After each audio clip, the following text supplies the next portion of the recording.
What's up, everyone? Welcome back to the Pick Swap Podcast. Another day, another dollar. We're in the middle of the All-Star break, so no basketball currently.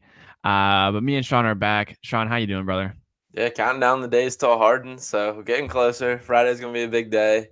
I can't wait for that. But in the meantime, we got some new signing action, a little Willie Trill, so something to get excited about. Yeah, we're definitely going to talk a lot of Willie Trill today. A guy that I've been a fan of for a long time. I texted my friends from home yesterday when it happened because I literally said he was destined to be a Sixer. He always has been. He's one of those weird, quirky players that I always like. Everyone has them, right? Everyone that's watched Yeah, basketball for a while always has those couple guys that, for whatever reason, them and their friends are just fans of. And Willie Cauley-Stein is one of those guys. I really wanted him coming out of college. I don't know why, but I did anyway.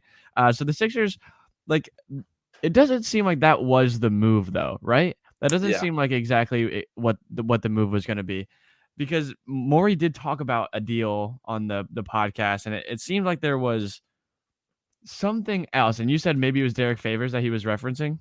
yeah. Well, first off, I want to say I think people need to lower their bar for expectations on the buyout market. Like the buyout market is not like a second coming of free agency. This is like the guys that Yeah. like are giving up money to go for a contender, or it just isn't working where they are, and it's a very limited number of guys who shake free. Like the Gary Harris talk, like Gary Harris would be great, but there's no reason for him not to cash out on $10 extra million, finish this season, and sign wherever he wants to actually be as a free agent when he's 28 years old in the offseason. Like for him, it just doesn't make sense. He's got playing 30 minutes a game for the Magic right now. So just like not quite a buyout candidate. And then like when we talk about Derek Favors, once again, like I mean, he's more so a candidate than Gary Harris, I would say, just because he is on the Thunder. They're a team not going anywhere. But he's a guy still making $10 million this year, and it's like, are you willing to turn down $10 million to go play for a contender? Like maybe that's very depends on the person. But I guess my point is just that it's like there's not like a swimmingly amount of options of guys out there. So I think Derek Favors. I've heard a lot of whispers around. I haven't really heard anybody credible like rep that as that being the guy that was in mind, but I've heard a lot of whispers of that. I think Willie Trill, I mean, this is a 10-day. It's more or less going to be a tryout, but I think he has a chance to stick with this team. Yeah, absolutely. And before we get too ahead of ourselves here, I did kind of zoom past this. I got too excited with the Willie Cauley Stein talk. But we do want to shout out our sponsor, BetUS, the leading online sportsbook and casino on the market. They've been around for around 25 years, currently expanding. We're super excited to be in tandem with them. Make sure to log on to BetUS, feel more involved with the game, and use our promo code PICKSWAP as a first-time depositor to cash in on some great opportunities with BetUS. Again, we're super excited to be a part of that. But to go back to Willie Trill, Willie Cauley-Stein, like he's a guy I feel like when we were outlining the type of big that needs to play with James Harden, the type of big that's naturally and historically played with James Harden, he's that type of guy. He's going to screen and roll. He's going to crash the boards, and he's going to protect the rim. He's going to rim run on the fast break. Like we're not going to ask him to do too much. The Sixers aren't going to be like, Will, we need you to play 30 minutes tonight. Mm-hmm. They're going to play Paul Millsap at times. They're going to play Willie Cauley-Stein at times. And let's be honest, once the playoffs come, how many minutes is Embiid not going to be on the floor? So, Yeah, like, under 10, with under especially the 10. way that Yeah, especially the way that he's played this season and the way he's looked physically, this will be a year where I don't think Embiid's going to need a lot of minutes off the court. So, I don't know. Like you said, I think the expectations were kind of high in this buyout market. There aren't a lot of names. There were a lot of rumors. I think there were yeah. a ton of rumors. And then you see Goran Dragic go and sign with the Nets. Whatever. Again, kind of whatever. How did you feel about that? Yeah, I put it from a Sixers perspective. Like I think I would say Dragic would have been a more useful signing than Willie Cauley-Stein as far as what it brings to the team. I just philosophically disagree with the signing a fourth backup for your best player is the best way to like pad your roster. But I understand like Doc wants a veteran. They just for whatever reason just do not trust B-Ball Paul and Charles Bassey whatsoever. That was my initial tweet. Is I said pros Willie Cauley-Stein will be a solid backup big and a good fit with James Harden as a roller slash lob threat. Cons would have preferred a wing, and Doc Rivers is never going to play Charles Bassey or B-Ball Paul ever again.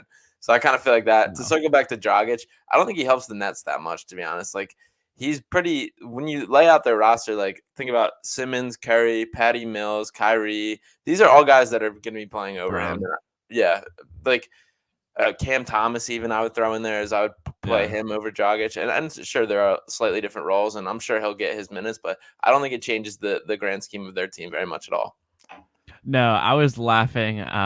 I forget someone posted it earlier. It was the Nets posted a highlight video of Goran Dragic, and there were like a ton of videos in the clip of him with Steve Nash in Phoenix. Yeah, And someone goes, "We should have posted. The Sixers should have posted Paul slap. Millsap highlights from the George Bush administration." I did see Just that. like so funny, man. The Like clip running around of Dragic slapping Simmons on the back of I the head know cracks me up too. that dude.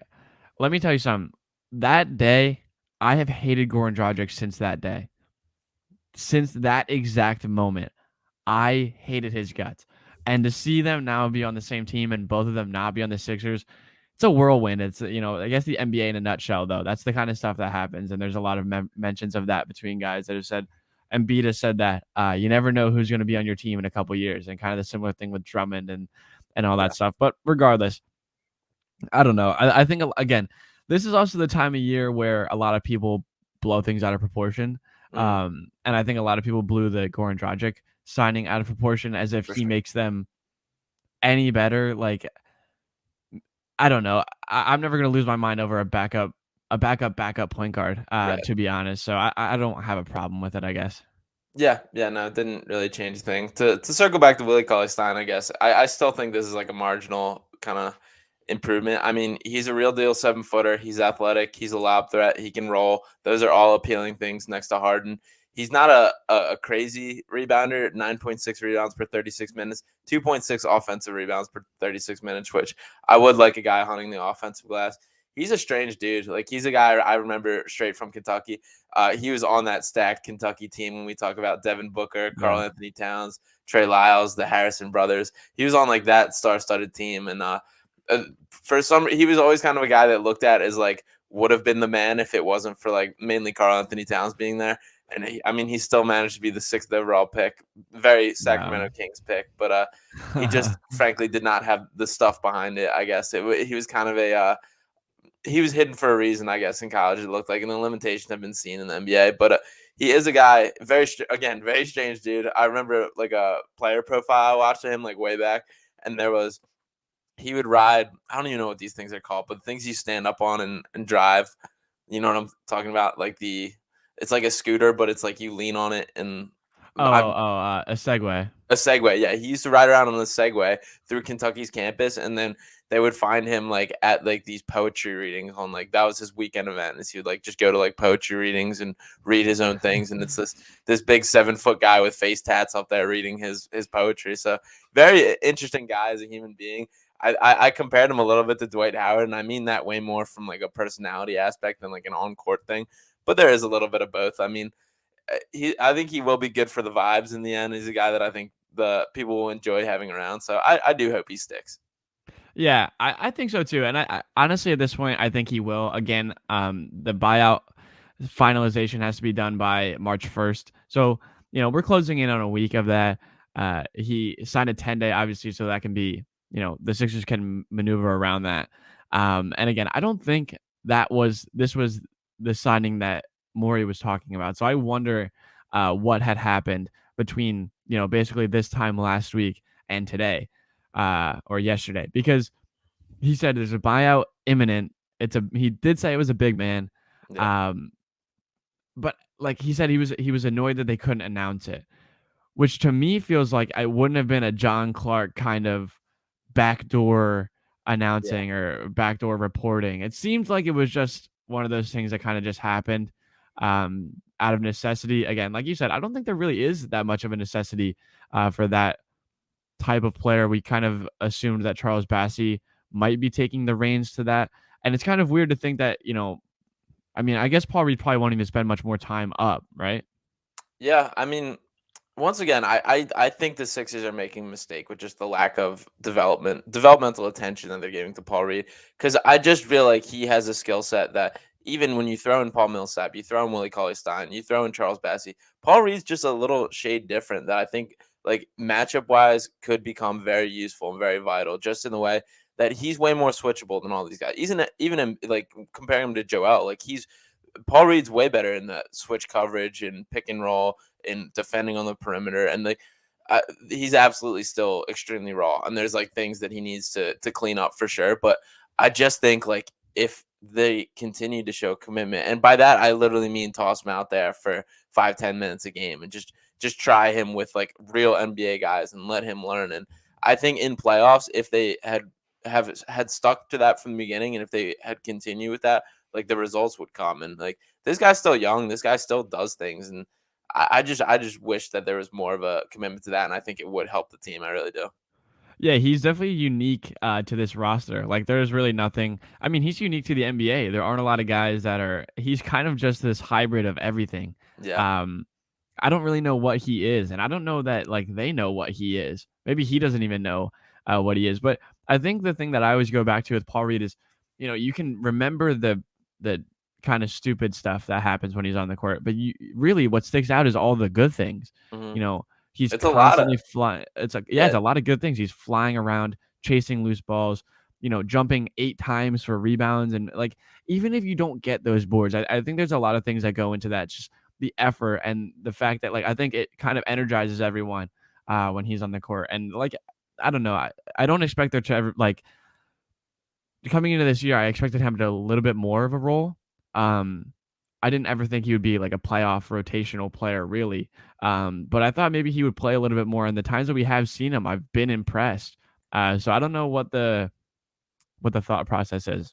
Yeah, and I Like don't really, necessarily think he's like close to becoming like a playoff rotational level player, no. but I think he like absolutely could get there. Like I think that's not like far off in the future of Paul Reed. Like I don't think he's I genuinely believe if the development was there, if they show the commitment to getting him better, like he would absolutely get there. And for Paul Reed specifically, and this is different for every guy, but for Paul Reed specifically, the way I feel is he would get more out of playing limited minutes in the NBA because he already knows. Like when you watch him with the Blue Coats, there's an extent to him being like the man there. Like they play through him a good bit. He gets his touches, Yeah. he gets his shots, he gets the ball in the post. That's not what you do with the Sixers. Like there's other guys that are higher above you on the pecking order. Like he's fine. He knows how to play when he's like a focal point of the offense, when he gets his touches, does all that. He needs to get better at being like a more minimal role, a more complimentary, doing the little things. And I absolutely think he can. Like these all look like things he can do. So I just think it's possible. And like I think even come playoffs, like that I think there could be more benefits to having a guy that can do all that than even throwing like Willie Cauley-Stein out there for 10 minutes, you know? Yeah, no, I totally agree. And I mean, maybe they see next year or something. Yeah. I don't know. And again, like Bassie too. I think Bassie, like genuinely, I think that they could roll in next year with Embiid being backed up by Bassie and Paul Reed and find minutes there for both of those guys. And I don't think that would be too upsetting. I don't think that they need to go do anymore. I mean, Bassie has good and bad games. We talked a lot about him earlier on in the season, especially during the COVID stretch where Embiid was out and Bassie was getting more minutes. Um, I don't know. Like, what do you see for Bassie's future? Do you think that he could roll in next year and be the backup? I mean, he's a way more James Harden guy than I probably any. I mean, Willie Cauley-Stein probably hops that list now because he's kind of cut from the same kind of athletic lob threat roller mode. But like Bassie, as far as like a, out if we exclude Willie Cauley-Stein because he's still just on the 10 days, still who knows the long term fit. Excluding him, I would say Bassie's the best fit next to him with a second unit rotation and a guy that can just. Bassie's like if the stereotypical what you want in a backup big if you're like drawing it up as far as Yeah. size, length, the athletic ability, the way they move, the way he blocks shots. Defensively, I think he's very impactful as well. So I think there's certainly hope for Bassie. He's a guy I think. I mean, I just realistically can't imagine him and B-Ball Paul both sticking around long term with the Sixers as far as like one of these guys has to have. And Bassie, it strikes me more as a guy who believes in himself to go out and get his and get a chance somewhere because I mean we saw how the whole Yeah. contract shit went down earlier this year, which already I don't know, you know. But so I don't think the long term is both of them in Philly. I would like to see them each get a fair chance. We at least know what we're looking at. Yeah. I guess so. I mean, and where does Paul Millsap fall in all of this? Like, because again, he kind of goes by the wayside, and you almost forget about him every once in a while, and then he pops up. You're like, oh, okay, like, and then he played well against the Bucks in Did that final game before the break. So what do you see for Paul Millsap's role? Because I think that he could be, he is a vet guy that's been in the playoffs, that's, been an important part of teams before, whereas Willie Cauley-Stein has been around, but never really part of an important, even when he was on the Warriors, it was the year that they were one of the 2 years that they were really bad. Yeah. So he's never really been a part of a team that, was deep into the playoffs or, was really important. So do you think they rely on Millsap more? I think he'll play for sure. I think he'll get some minutes, some rotational. I mean, I don't. He's more than a throw in. I'll put it like that. Like he's more than just like a whatever in this deal. But I don't think he'll get an expanded role. It's interesting. I like that he played those 2 games before. He looked good in that blowout. The blowout game against the Celtics. He was about the only guy with a sign of life. He came in for the fourth quarter, and it dropped, hit a three, hit a couple buckets. And I don't know. He's got something left in the tank. He kind of fell out of the rotation in Brooklyn. He just really wasn't playing there. And I don't know. Maybe this is rejuvenated life. We give him a shot. I like he's already posting pictures with Paul Reed, which is very cool to me, putting Yeah. that on Instagram. So I don't know. I got hope for Paul Millsap. I don't think it's a nothing. It's going to be interesting to see how they stagger this, how they rotate these guys. Doc loves his veterans, so I absolutely think Millsap has that as the advantage, and we'll see how he fits into everything. Yeah, like you said, I think he's in favor here with the way that Doc wants to play. Again, I think it might be semantics, kind of throwing this stuff around when we talk about when it comes down to the nitty gritty. Embiid's not going to be off the floor very much. So, whether it's 4 minutes of Paul Millsap and 6 minutes of Willie Cauley-Stein or vice versa, I think that's probably what you're getting out of those two guys combined. So, not too much of a worry. But I liked Paul Millsap. And again, I think having guys like that, when you think about, Dwight Howard last year and the way that he was a mentor to a lot of guys, and we've had those guys over the past couple of years, and it's been an important part of like the way the Sixers have tried to fulfill their roster and put everything together. Whether it's George Hill, who maybe one of the biggest all time fails. I feel like trade deadline fails that sucked. Yeah, such like a normal player too. Like he's like this is George Hill's like the most normal player of all time. It's like just a solid backup point guard. Let's just add this to the roster and just still found a way to not quite work. The hand was messed up, so I will give him that as the benefit of the doubt, but it just did not No, work I'm out for not. him. I'm not giving him a benefit of the doubt at all.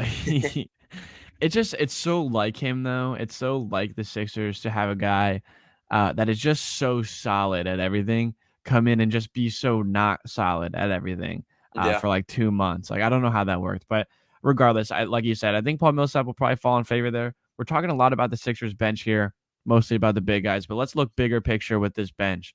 Do you think they're one? Do you think they're good enough to compete? Two, what's the biggest hole in this bench? And I think three, more likely, what are the like? We obviously are against the all bench lineups that we've seen with yeah. Doc, regular season and postseason combined.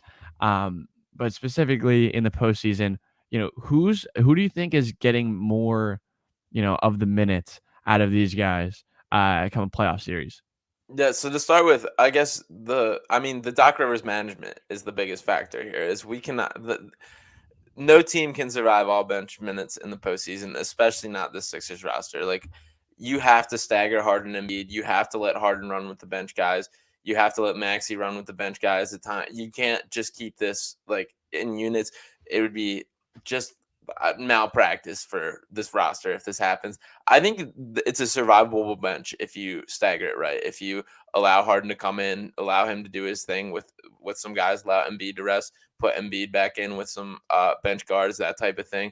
Uh, it's not perfect. It's definitely not perfect. Wings the biggest concern for me. There's no guy like there's too many. There's not. We have so many like ingredients of guys that do certain things and not enough like complete players. I would say like you look at like Yeah. Matisse, obviously elite defensively, super limited on offense. Furkan, if he's hitting shots, it's awesome. If he's not, he's more or less a non-factor in games. George Niang, absolutely love the energy, absolutely love the intensity. Who can you guard? Who can you guard NBA Hmm. athlete wise? And I know he had his time to shine against Giannis and look great in that Bucks game, but I just Yeah. like the slow feet and the I don't know. There's just serious questions there, and you can go down the list of all these guys have little things that little concerns, and it's tough. It feels like like I said, like everybody's missing a little something. There's not as much complete picture, so I have real concerns about it. But I do think if it's managed right, it's you're able to overcome that. Yeah, I think the way that I look at it is, again, it does boil down to the way that Doc rotates these players. But I think that there's kind of a nice on and off, like a nice switch off, because you have guys that do similar things. Like when you think about, maybe it's Danny Green who starts and Matisse is coming off the bench. Obviously, um, Matisse does not shoot the way that Danny does, but they're doing things a little bit differently. But Matisse can come in and things don't change terribly. You can move things around, and whether it's Furkan coming in to take up that shooter spot, Matisse can come in and take over that defensive aspect. Niang, I think we all really like Niang, and I think he fits in really, really nicely with the starters when you look at it that way. And whether the way that I see it is that you should take Tobias off early, and put Niang on there.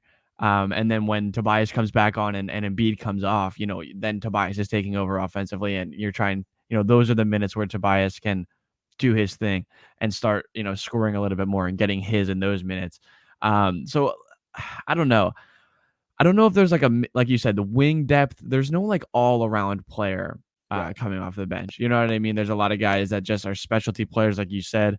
And whether that like, and I think not my biggest thing, but a guy that I'm looking towards, to kind of maybe shape up this whole bench is Shake Milton. And I don't know how you feel right now, and I know we talked about him a little bit last week, but I think Shake could be the guy that does kind of even everything out, because he is good at an array of things, and whether that's he can shoot, he can get to the basket. He can create his own offense. He can create for others. Defensively, he's not great, but the length and the size, and if the willingness is there, I think he can be a competitive defender. So I think Shake might be kind of bridging the gap between the starters and the bench. But we'll see. I think Shake, though, is the guy that I'm looking towards to make the most impact all around. Yeah, I mean, I would love to see it. He's been a guy that I've hoped for could take Yeah. strides defensively and strides overall. Like, I Yeah. feel like we've run through the same Shake Milton cycle of like he could be this, he could do that. There's so much hope, and at the end of the day, it's like I don't know. There's just a little something messing with Shake too, and it's to me, it's the he's a little bit step slow in his. He doesn't have explosion really. He's very smooth in the way he goes about things. Sometimes it looks like he's shooting like a medicine ball out there. Like I don't love his form. I do. There's a lot that I kind of like Yeah. nitpick watching his game, and the perception of Shake is definitely higher amongst the Sixers organization than it is amongst the general public. I'll say that, but I would like to see it. I also defensively like. I believe he's a 6'7" wingspan, very long arms. Like he should be more disruptive defensively than he is, which I never really see him get in a guy's grill or make a nick at a pass or that kind of thing. So those are other things that like if he could add that changes an element of his game and changes the Sixers as a whole. So I would love to see it. I'm hopeful. Not something I would say I'm incredibly optimistic about. Yeah, that's fair. And like you said, I think a lot of us have gone through this roller coaster with Shake of being like, he's great, he's terrible, he's great, he's terrible. I think he is somewhere in between. Yeah, And I for think sure. if we expect him there, because again, we talked about so many times how much we expected from Shake coming into last year, and how things were going to change with Shake and blah blah blah. But when I think about it, a minimized role, a more clear cut idea of what he's supposed to be, or what he should be doing out on the court. And if he's able to kind of just like hone in on that role, um, I don't know, maybe that's where I see him kind of thriving, is if a smaller role where he can contain himself, do what he's good at, and not try to do too much, and then kind of just hand the reins back to Maxey or hand the reins back to Harden, and do your thing and move on. Another guy we're talking about, like this is I don't know how to explain this, because you said is will Tobias Harris turn this around, turn his year around, Hmm. and I think he already started to. Hmm. This past month and a half, I think he has started to kind of turn around. There's still the Tobias Harris games where it's like, what is going on? What are you doing? Why have you only taken 6 shots? You're the second option offensively. But how do you see him, turning it around? Maybe not the best way to phrase that, but like, what can he improve on to be the most like efficient version of himself, especially with a facilitator like Harden coming in? So to start with here, I've kind of these past like 2 days just gotten on like a basketball analytics kind of black hole of the internet. I've just been going Yeah. around, and it's really just turning into like a hatred for Tobias Harris in a lot of ways, and just like the way this his old fashioned style of play for the game. Like a lot of it has boiled down to, and not to change the subject completely, but like free throws and the importance of that when we talk about. I think that's going to be so impactful when we talk about just the difference of Harden and Simmons. And Simmons shot 34.2% from free throw last year in the playoffs, which is absurdly low. And like just Wait, what having was a the number? What was the number? 34.2% from the free throw line, which is incredibly bad. And like comparing that to Harden and just like the way things change and how much free throws are important analytically. And I went back to the Doc Rivers clip of like the him defending Ben, how he's saying like if he makes one of two every time he gets the line, like analytically that tells us we're doing something right. 1 point possession is fine. But to dive back into Tobias, like you just have to make you can't pump fake into contested twos every single possession in the way you do right now. Like he has to shoot threes. If he's not attempting more than 4 threes a game, which shouldn't be a hard ask, 4 threes is not a lot of 3 pointers. Like if you're not attempting more than 4 threes per game the rest of the year, like I simply don't think you can play him. Like I really don't think he can fit alongside Harden, fit alongside this offense because you're just not doing what you're set up to do in this. And to me, like again, it's something it's so easy to do, man. Like just shoot the threes when they're there, catch and shoot. Don't pump fake and drive and do a fake post up and curl it. So I guess I just need him to see like we talked about Niang a bunch last pod. Like Niang is so clear cut and like just doing his job, and I just need to see more of that out of Tobias. Yeah, and I mean, again, I think that's something that will change. The 3-point opportunities will just be like I don't even it's served on a silver platter to Tobias. But you So when got to you're take talking them. about, You still got to eat got to it. take it, Yeah. still got to. But like when you think about the pick and roll, and the opportunities that come from that, think about who's going to be where. Obviously, Embiid's going to be rolling. You're going to have whoever it is, Maxi probably out on the wing, and then you're probably going to have Harris in one of the corners. So a skip pass is imminent. A skip pass is going to happen every once in a while. It's especially with a guy like Embiid um, rolling. There's going to be a lot of attention paid to him. So Hmm. I don't know. There's going to be a lot of opportunities for him in the most efficient 3-point shot in the game, the most efficient shot overall in the game, in the corner three. You almost want him to play like PJ Tucker, like that type of Yeah. just get in the corner, shoot that shot, take advantage of mismatches when they're there, and straight line drives. That's it. Also, I think the one thing that's always bugged me about Tobias is the fast breaks and the fact that he like it's maybe a 50-50 even with numbers on a fast break that the right play is going to happen with the ball in his hands. It's just he never seems to know what he wants to do in those fast breaks, and it hurts the Sixers transition offense. So Hmm. if you get a rebound, hand it to James Harden or Tyrese and just run your roll, fill the right lane. Otherwise, get out of the way, get the ball out of your hands. I think that's my biggest thing with Tobias too, and something that's frustrated me for a long time. Yeah, no, that's fair as well. I'm looking at his 3 point numbers here. So just Yeah, in the game log here, and this is the end right before the All Star break. I'm gonna start there, which is when he was playing better for the record. Like those were a better stretch of Tobias. First off, 7 attempts is the most he's tossed up from three all season, which is an okay number.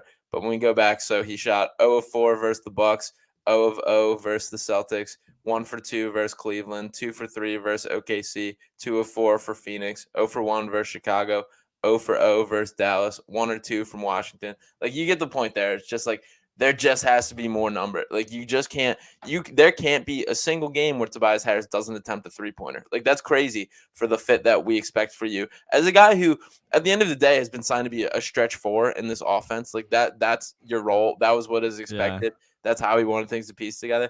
You just have to shoot 3 pointer and you just have to space the floor. You have to make sure you're doing your job. So I guess that's what I mean by the turnaround from Tobias is you just have to make this fit work. And we got to shift past the point of like maximizing on Tobias's ability versus we're maximizing on the team's ability, and Tobias has to fit into that is what the mindset should be. yeah. I think that's fair. And again, you have the firepower now. Yeah. That like you don't really have to worry about getting him the best opportunities. He has to worry about capitalizing on the opportunities that are presented to him. So I think that's a good way to look at it. I don't know, Tobias. It's really been an up and down affair with him throughout these last 3 years. Do you think this is his last season here? Yeah, yeah, I do. I Once again, my like getting I'm like hurting my brain getting into like the analytic talk, but it just all screams at me how like it really has fueled like a hatred for Tobias for me that wasn't there a couple days ago. So I'm disappointed to see that as well. But Yeah. it is what it is. I just can't imagine that Daryl Morey watches Tobias Harris. Daryl Morey, who's like the analytical basketball guy, I can't imagine he's not like screaming at his TV at times when Tobias just does things. Yeah, I'm sure he is. I'm sure somewhere along the way he is. But they are NFT friends. They do their They do. board apes or whatever it is. Yeah. So last couple of talking points here. The biggest hole in this team. What do you think the biggest hole in this team is as a whole?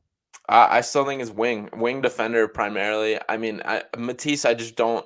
He's not like the seamless fit to throw on anybody. And as much as we can hate on Ben Simmons and like think about some of these matchups, where just guys like Giannis, Jalen Brown, just Kevin Durant, even like all these guys that it's going to be like we don't like. I don't really love Matisse on these matchups either. Like I see Matisse personally as more of like a guard, a guy that locks up guards and is better with like the quick twitch, kind of the Steph Curry models, the guy that run around crazy. Like I don't see him as like a ISO kind of stopper in the same way. He's more just disruptive. He's got crazy hands, and I don't know. I wish we had like a big kind of like it's something as simple as just like the Harrison Barnes kind of wing model of just like big athletic can guard, just does his job, and I think that's what the Sixers are missing. Yeah, maybe he's a Sixer next year. Who knows? But I agree with you.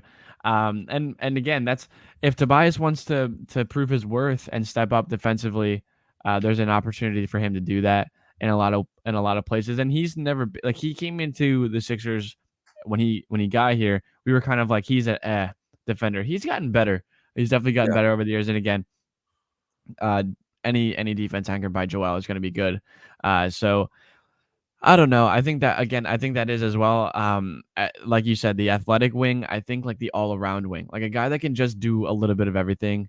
I really wanted Josh Hart. I know I said that last pod, but a guy that just good defender, good shooter, athletic, can defend multiple positions. A guy like that, I think that's what they're missing. Matisse just offensively isn't there. But again, I do think Matisse has a chance to have a more unique role and maybe a little bit more effective with this James Harden addition. I don't know what necessarily it looks like totally. I know we talked about Bruce Brown. I think it looks a little bit different than that. But I think that he could be his abilities and his strengths offensively could be capitalized on a little bit more with a facilitator like Harden. yeah. No, I think there's reason to believe that, and I hope that's the case.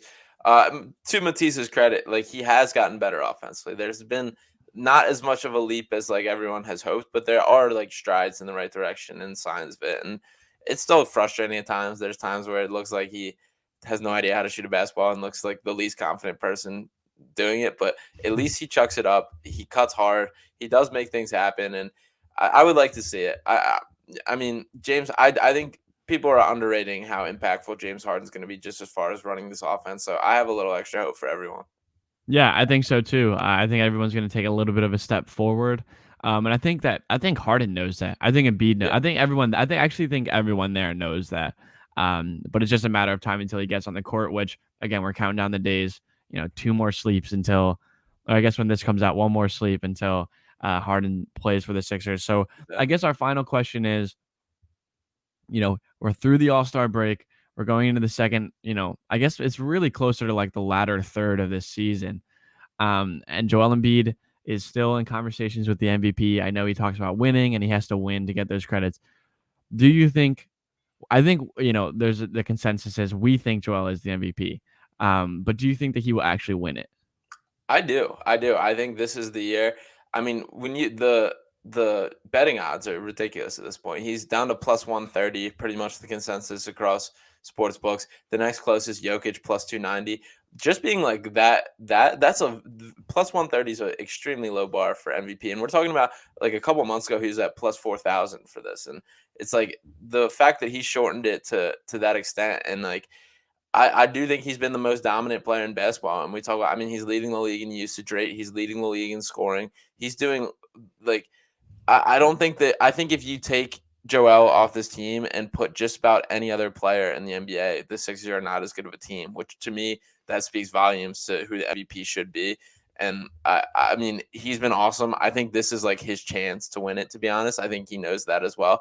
And I think like, I think Harden is going to help in the end. Like, I know it sucks as far as when you think about like the stats and like, we're probably not going to see, we already had two Embiid triple doubles, but we might not see any more of those because of Yeah. Harden running the offense more. But like, we're still going to see him get his points. We're going to still see him be dominant down the stretch. This is still Joel's team, and I think everybody's aware of that as well. So I have faith in him. I think he's going to take it home, and the best thing he can do is keep the Sixers winning, which he's well aware of that. And if they come out like at the top of the East, I don't know how you don't give it to this guy.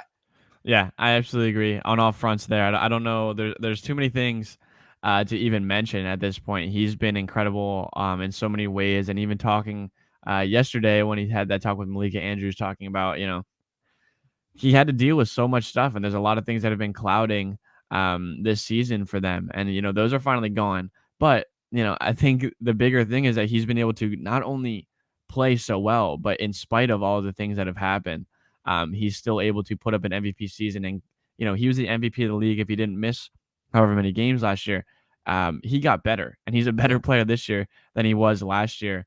So I don't know how you don't give it to him. My chips are in. Obviously, I think Joel is the MVP, and I think again we've talked about how this is such a narrative based award, and I think year by year it changes. It's Yeah. not even necessarily the best player in the league, or else LeBron would probably have like 8 or 9 MVPs. But this is a narrative based award, and I think even going through All Star Weekend, the narrative is that Joel Embiid is the MVP and the front runner, and it's his award to lose. So I think as long as he keeps doing what he's been doing, and playing the way that he's been playing, I think that it's pretty much his award. And hopefully, come this summer, it's not just that award that he's raising, maybe a couple other ones as well.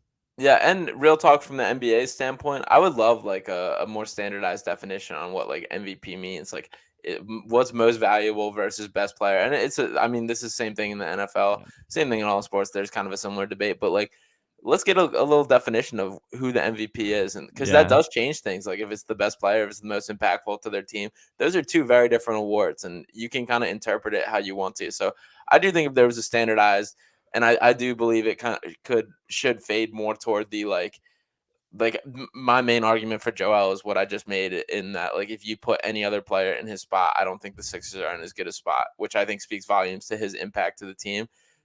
Pretty much regardless of how you want to define it, I would love for him to end up MVP. So take that for what you will, but I do think the NBA could do a better job of making that clear. Yeah, I think so too. But it's a long-standing award that probably Yeah, won't change for ever. sure. But I just want to see him get the recognition that he deserves, and I think this is the year that he'll do that. But aside from that, I think we can wrap it up here today. This will be the final one before James Harden is a Sixer for real, Yeah. actually steps on the court. So obviously, we're super excited about that.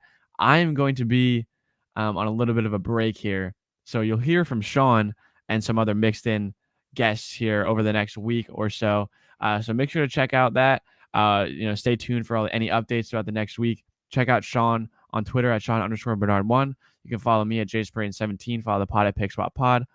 Check out the YouTube, anywhere you get your podcast, and make sure to use our code PickSwap at BetUS to join in on the fun and bet with the Sixers. And we'll talk to you guys next week.